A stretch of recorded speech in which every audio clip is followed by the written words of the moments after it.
قرآن میں اللہ نے حضور نے کیا فرمایا؟ اللہ سود کا کما کرتا ہے، سود کو ختم کرتا ہے اور زکوٰۃ کا حکم دیتا ہے۔ سود امیر کو فائدہ دیتی ہے، زکوٰۃ بھی امیر کو فائدہ دیتی ہے، لیکن بظاہر وقت ہی وہ سوچتا ہے میرا نقصان ہو گیا ہے۔ جو اللہ کے لیے اس نقصان کو برداشت کرتا ہے وہ نقصان نہیں رہتا، 700 گنا بڑھا کر اللہ عطا کرتا ہے، وہ نقصان نہیں رہتا۔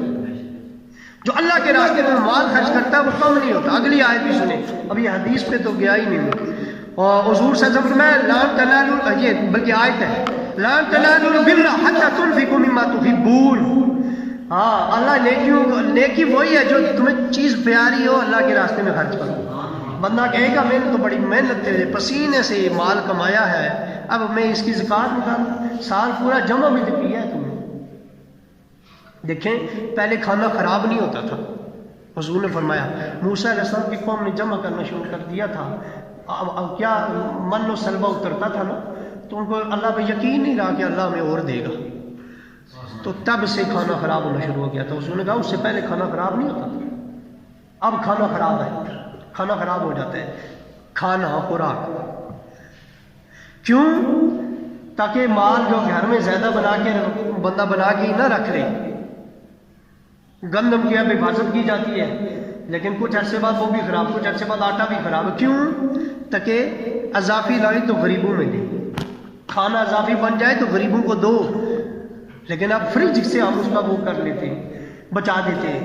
تو وہ یہی ہے کھانا خراب ہونے کہ اس کو بچاؤ نا اور اللہ پہ یقین رکھو۔ دوسری بات، مال جو ہے سال پورا جمع کیے نا، یہ جمع کرنے کی سزا یہ ہے کہ اب وہ ناپاک ہے، اب اس کو پاک کرنا ہے تو زکوٰۃ ادا کرو۔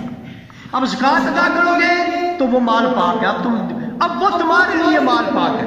اب کوئی نہیں کہہ سکتا، کسی کے پاس 100 کروڑ بلڈنگیں بھی ہوں، اس کے ایئرپورٹ ہوں، اپنے جتنی مرضی رقم، اگر وہ زکوٰۃ ادا کرتا ہے نا وہ سب سے بہتر ہے۔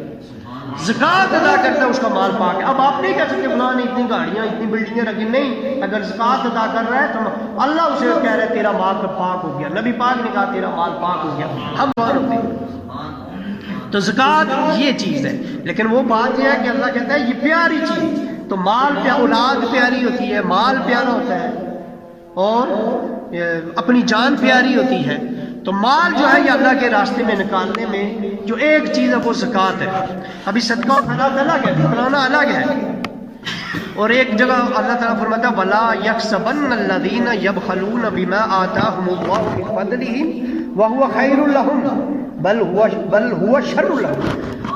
آیت کا مفہوم دیکھیں، اللہ کیا کہہ رہے ہیں کہ وہ لوگ یہ گمان نہ کریں جو اللہ نے فضل سے دیا۔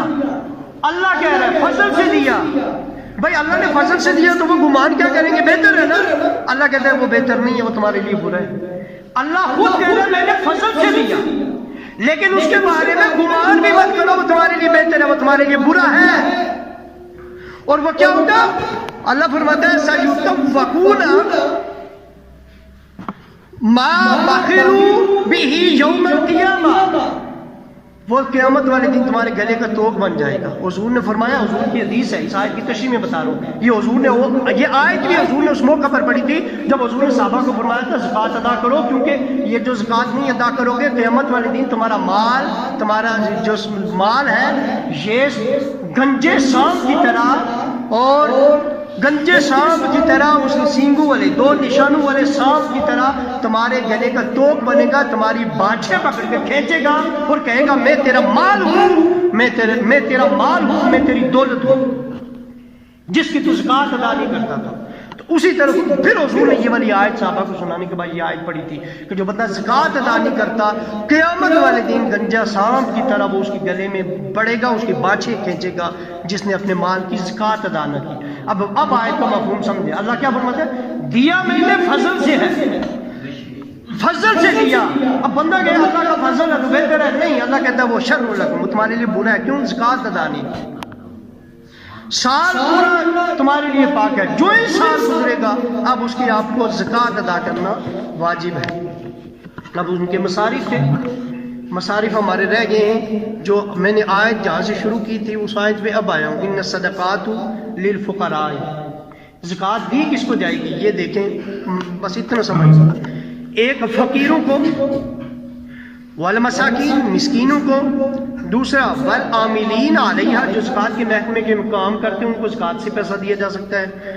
والمؤلفۃ قلوبہم، جو نئے مسلمان ہوتے ہیں ان کی دل جوئی کے لیے۔ وفی الرقاب، گردن چھڑانے کے لیے، یعنی ایک پہلے دور میں غلام ہوتے تھے نا، آقا نے لکھ کے دیا ہوتا تھا کہ تو اتنے پیسے مجھے کما کے دے تو تجھے آزادی ہے، تو اس کی گردن چھڑانے کے لیے۔ والغارمین وفی سبیل، والغارمین، یا یعنی جس پر ادار ہو، دین ہو، جس نے کسی کا دین دینا ہو اس کے لیے۔ اور دین والے کے لیے بھی یہ بھی ہے کہ سود والا ہے تو سود کی رقم آپ زکوٰۃ میں نہیں دے سکتے، ورنہ آپ کی زکوٰۃ ادا ہی نہیں ہوگی۔ ہاں، اس کے سود کو کاٹ کے جو اس نے رقم لی ہے ادار وہ آپ دے سکتے ہیں۔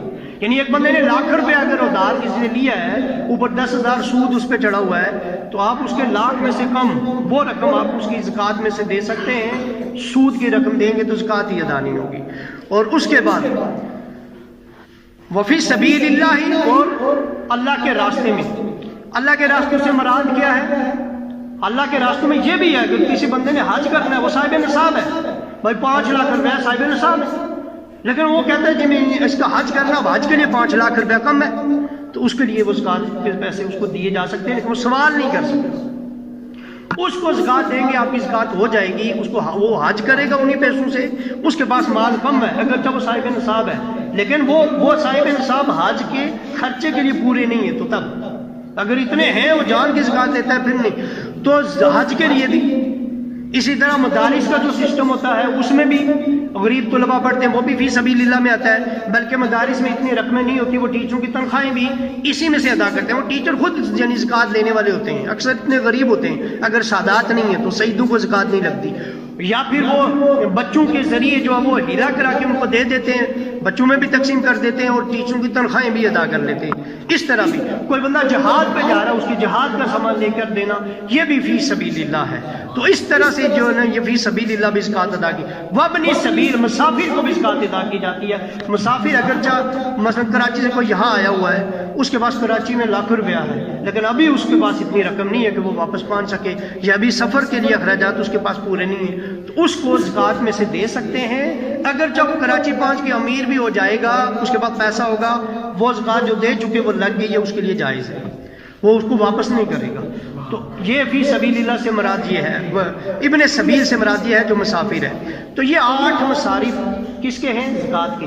اب سنیں، یہی مصارف فطرانے کے ہیں، لیکن فطرانے میں عاملین نہیں۔